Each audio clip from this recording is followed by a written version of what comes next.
a goal that was!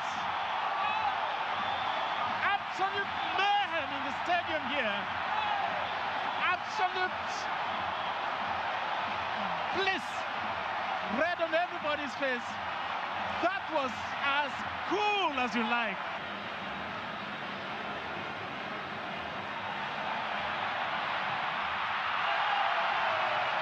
And again, Fernando Torres. No, not Fernando Torres this time. I think that was Borja Garcia. And finally, for the presentation proper, Melvin Amaju Pinnick hands it to the governor of the state, Udom Emmanuel, who hands the trophy to the captain today, the main captain today, El Nino, Fernando Torres. And of course, befitting confetti just flying all over the place. A good one coming from the Eagles Team B, where Kayode Ahmed is in the studio. Good morning, good to have you. Yeah, good morning, guys. Great to be back on the show. Good morning, Kayode. It's great to have you on the show. I mean, let's just cut to the chase there. How would you describe the performance of the Eagles against Atletico Madrid, considering the fact that it was a very strong Atletico side? And if you also consider the fact that these guys were assembled just last weekend. The Nigerian team. Yeah. And giving that scintillating performance. Scintillating? Yeah. It was. It was a thriller in Uyo. Okay. The goals by Kelechi Nwakali and Usman Mohamed. Usman Mohamed had the Atletico defenders in tread. Reminiscent of what J.J. Okocha did to Oliver Kahn some years back. He should have just put it in. I was waiting. What was he doing? Like just weaving around. Momentarily, my heart forced. I was like, if you miss this goal. No, it was a great showing generally. Okay. I was impressed by the 7 foreign-based players and the 16 home-based lads we had on the pitch. The wing-backs, Ebu Beduru and Musa Mohamed, combined well with the guys in the attack, and they didn't forget that they were primarily defenders. Yes, Destiny Ashadi had an opportunity to give Nigeria the lead in the first half, fluffed it, but then again, you would say generally, overall, the guys did excellently well. The Nwakali brothers covered themselves in glory. I would have expected some other players to get a playing time, like maybe Olorunleke Ojo to replace Femi Thomas at some point. Austin Okpara, Stanley Okoron from MFM, I wanted to see them play too. But generally, you would say they did well. We lost, and Nigerians were still glad. Even when Fernando Torres scored, we jubilated. We forgot that, oh, the opponent actually got a goal against us. That was how good the game was yesterday. It was full value, and the 90 minutes was so fun. I wanted it to go on, but at some point it needed to end, and it ended. And it gives hope that going forward, Nigeria has strength in depth. Do not forget that Salisu Yusuf is also the under-23 national team coach. So now the Olympics, preparation-wise, you can pick players from this pool. A lot of those guys under 23? Some of them are still under 23. Usman Mohamed was in the under 23 2 years ago in Rio. For those who follow the competition, you know he did particularly well. Pivotal, But beyond that, you can look at other players from Tosin Omoyele to Destiny Ashadi, the Nwakali brothers as well, and what have you. And you can even pick some of these players as overaged. Going into the Olympics and generally for the Nations Cup qualifiers after the World Cup that Genotro can pick out from. Interesting. It looks, I mean, I haven't seen anyone thus far to feel really bad about this particular result. It's very interesting. Usually when you lose, you're a bit down. Like this. Not this one. Not this one. They just have to play your heart out, and that was what they did. Let's get reaction from the coach talking about Salisu Yusuf. Yeah, you see these 6 players, and they did very well, playing against a great team that they've been playing year in, year out, and I think the players have done very well given the circumstances that we camp. And I believe it's got a long way to give them much confidence to play better in their teams because they play against the best. So and they see they can also play like them. The head coach, he has seen everything, and if there's the need to pick any player to the World Cup squad, I think we'll have a meeting and he will say it because it's his decision. It's not my decision. Okay, well, he talked about those 6 players, I mean, which really is crucial for him. So I think by now he knows the players he would be looking at going to Olympics now. There's still a long way to go. It's But this is so long. So I think keep their form intact. maybe overage, like as you mentioned earlier. They are this consistent is just for their club 2018. This sides. is 2018. Definitely will look in their direction. 2020. Right? You still play the qualifiers? Yes, qualifiers. But sometimes it's always cool for you to use the players for qualifiers for the main competition itself. Well, a number of these players were in the wilderness. Okay, but somehow.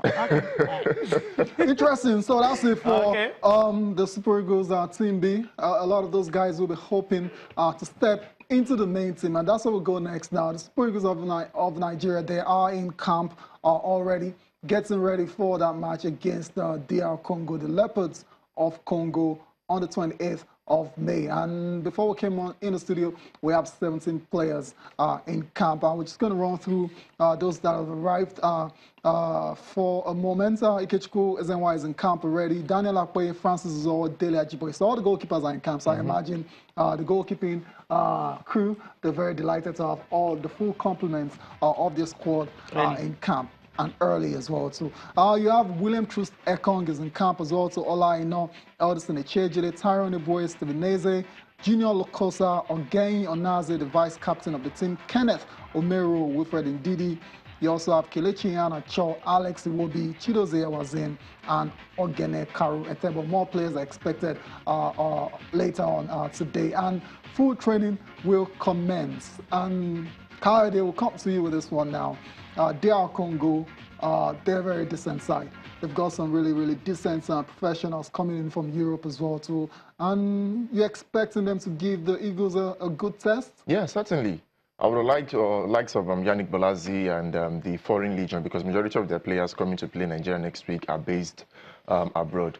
They've got nothing to lose. It's a friendly. But Nigeria need this tune-up game in readiness for the World Cup. Don't forget that we're also playing the Three Lions of England a few days after. A few days after, an opportunity for the lads to also impress the coach. Also, don't forget that it's a provisional list yet. So at some point, 7 are still going to be taken away from the team. So everybody would have the opportunity to impress the coach and certainly expect a good game from the Eagles against the DRC. DRC. Interesting. Okay. Well, that's still some days away. Hopefully, no injuries. I mean, it's so important that they don't get injured at this time. It's so close to the World Cup now. And any injury basically rules you out of the World Cup. And definitely the coach will be in trouble. Start looking for replacements and all that. Exactly. And if you're wondering why some of the players who were in the provisional list did not play yesterday, according to FIFA rules, you need about 10 days to rest before you can play any game. Because people were saying, why not feature Junior Lokosa? After all, he plays on the local team, but he's in the provisional list. He's in the main team, And everybody that played yesterday are not in the provisional team going to the World Cup. There's FIFA rule that says at least 10 days before you now start playing tune-up games for the World Cup. Interesting. So, which is really cool. Okay, but the Eagles will have their first practice training session today by 10 a.m. So we expect to see more players in camp, maybe about 23 players training this morning. Yeah, hopefully by the end of today, at least. By the end of today. We're still talking to Super Eagles and Cecilia, and we've heard all kinds of targets from different angles from the fans. Obviously, the fans are a lot more optimistic. More crazy about we bringing the World Cup here, and of course the venue we're going to celebrate how it's going to be and all that open bus parade across the whole cities of Nigeria. Can you imagine that day? If Nigeria goes on to win the World Cup, obviously there'll be a holiday. I don't know about 3 days, but I know there'll be a public holiday. Definitely. Let's name it first. I mean, when you go from the second round being your ceiling to winning it, that'll be a major quantum leap. But that's not where we're going next. Now we're still talking setting targets, and a man that should know what it feels like to play at the World Cup. I'm talking about Adeboye Onigbide, former Super Eagles coach. This guy basically blazed the trail for Nigerian coaches on the international stage. And he's been speaking as well to Cecilia on, what is he talking about? He's joining everyone saying that the Super Eagles can win the World Cup. He understands what it takes because he's been there 2002 in Japan. We didn't have enough time to prepare, but somehow we went there, we make a mark. But from the preparations we've had, who knows, we can win it. That's his words. The team has been together for about 2 years, so that should be an advantage. over what we had in 2002. And with that, and building on what we had, I sincerely believe that Nigeria can win the World Cup. Secondly, since I joined CAF in 1988, that was 30 years ago, and eventually I joined FIFA, I have been involved in technical analysis of football for 30 years now, all over the world. Not just in Africa, all over the world. I was part of FIFA Technical Study Group almost at every World Cup since I joined FIFA in 1994. What I'm saying is this: I have some knowledge of what football is throughout the world, what the standard is. So what stops Nigeria from my knowledge of this standard? What stops Nigeria from winning the World Cup? We can. And this time around, I pray and wish that we win the World Cup. Some media men have been asking me, what is your stake on this one? I said, well, I'm expecting the cup in Nigeria. Okay, that's his stake there. He's expecting the cup in Nigeria. And when the cup comes to Nigeria, okay, no.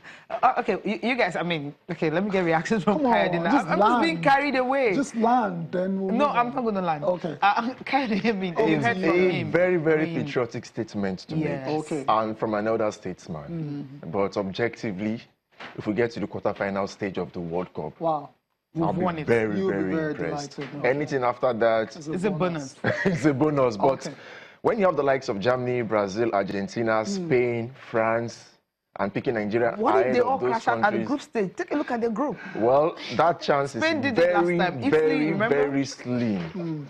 Honestly, I don't think Nigeria is ready yet to win the World Cup. Why Yes, you we have saying this it? group of players who've been together for the past 2 years. Okay. And they look like the real deal. We won the groups. In our group stage, we won the qualifier. We qualified for the World Cup with a game to spare, no doubt. But this is the world stage. It's a different level. It's a different kettle of fish. Nigeria would impress me if we go beyond the group stage and for the first time go ahead to get to the quarterfinals like we've never done before. But winning it, I think it's far-fetched.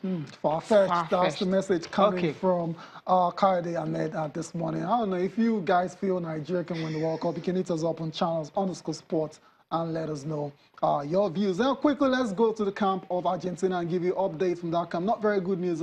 Yesterday, we were talking about a 23-man squad released for the World Cup, and the #1 choice goalkeeper, Sergio Romero, has been ruled out this morning with a knee injury. Yesterday, I was so quick to say, okay, who cares if Mario Kart doesn't make the team? But in situations like this, you don't want to see any player get injured. Yeah. So I'm not going to gloat over this one. Sergio Romero out of the World Cup. Well, just a few days unfortunate for the man who has had 94 caps. Wow. For the Albe Celeste of Argentina, undisputed #1. Now it's between Willy Caballero and the River Plate goalkeeper Amani to fight for the #1 spot. But Amani is younger, Okay. and he will Willy, obviously, kind of get that edge ahead of Willy Caballero. Really? But you think about I think so. No experience. You're not going for the experience here. Well, Willy Caballero, for me, in the national team, has not really done too well. Well, he has he really been given the chance? Oge Sampaoli seemed to favor Amani being groomed to succeed Romero. He's a younger guy. So an opportunity for him now. I believe he has that slight edge ahead of Willy Caballero. But maybe good news for Nigeria in a way, but we shouldn't gloat yet and rest on our hands. We should not be distracted and work. We should just get working, be focused, and hopefully we can get to beat Argentina for the very first time at the World Cup. Okay, all right. We'll beat Argentina for the very first time at the World Cup. I love that. Hopefully. Hopefully. Yeah, hopefully, yes, hopefully. I'm also hopeful that we can also. Well, this just reminds me of another freak injury that happened in 2002. Santiago Canizares. Yeah. Then the #1 choice for Valencia and the Spanish national team. He was at the World Cup already. What is it called? Shaving stick. Yeah. Fell on his leg and caught a vein. And that was how he was ruled out of the World Cup. So you still expect news like this, guys who will make it to the final 23, maybe at the nick of time or maybe at the 11th hour, just hear news of someone being injured and a replacement coming his way. Okay, we'll see if that's going to happen, replacement or not. We'll go on a break now. We'll come back also listen to another team that also aiming to win the World Cup outside Nigeria.